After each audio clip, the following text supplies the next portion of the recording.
The 2020 rookie class has been absolutely spectacular so far this season, but what rookies have stood out among their peers? I'm Marcus Mosher of the Game Day, and here are the top 5 rookies of the 2020 NFL Draft class. At number 5 is Brandon Aiyuk of the San Francisco 49ers. His season started out a little bit slow, dealing with some injuries, but over the last 5 weeks, he's caught fire, totaling 495 receiving yards. He's quickly becoming the 49ers' number 1 receiver. And with an 81-inch wingspan, we just don't see receivers like him very often. He's going to become one of the top 10, 12 receivers in the NFL in no time. And with Jimmy Garoppolo potentially back in the lineup in 2021, look for Aiyuk to put up even bigger numbers next season. At number 4 is Makai Beckton of the New York Jets.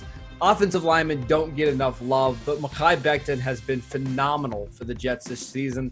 He's been giving them somebody on the left-hand side that can protect Sam Darnold or Joe Flacco or whoever's at quarterback for the Jets. Eventually, that'll be Trevor Lawrence, at least we think. And he's going to be a building block and a cornerstone for this Jets team. Again, a 6'8", 360-pound offensive tackle that can move and get out into the open field and make blocks. You just don't see players like him very often. He has dealt with some injuries as well, but look for Beckton to quickly become one of the top 5 or 6 left tackles in the NFL. At number 3 is Justin Herbert of the Los Angeles Chargers. Over the last couple of weeks, he struggled a little bit. Now, he did play really well against the Atlanta Falcons, but all signs are pointing to Justin Herbert being an absolute star in the NFL. Herbert was the 3rd quarterback drafted in the 2020 class, behind Joe Burrow and Tua Tagovailoa. But you can make a case that he's been maybe the best rookie quarterback we've seen in a long time. Herbert, once they get an offensive line around him, is going to be absolutely dominant, and the Chargers have to feel really excited about what they've got so far from the former Oregon Duck quarterback. At number 2 is Justin Jefferson of the Minnesota Vikings. You can make a really strong case that he should be at number 1. Each and every week, he's dominating every cornerback that he goes against. He's playing in the slot. He's playing on the outside.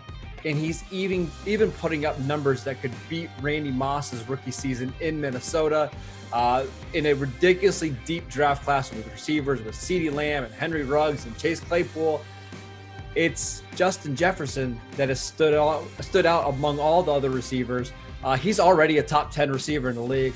Don't be surprised if he inches up closer to the top 5 by the time the season is done. And at number 1 is Chase Young of the Washington football team.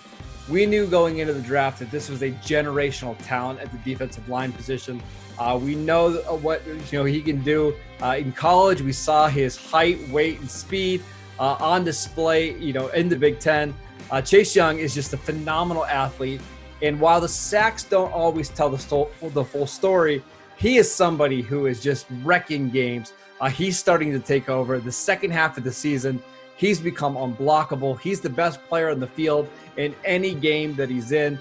Chase Young, already one of the best defenders in all of the NFL, and he's only getting better. He's a part of the Washington team that's quickly turning things around over there. And don't be surprised if Chase Young, over the next 5-6 years, wins multiple Defensive Player of the Year awards. Who do you think has been the best rookie this season? Make sure you comment and leave your answer below. And as always, thank you for watching the Game Day.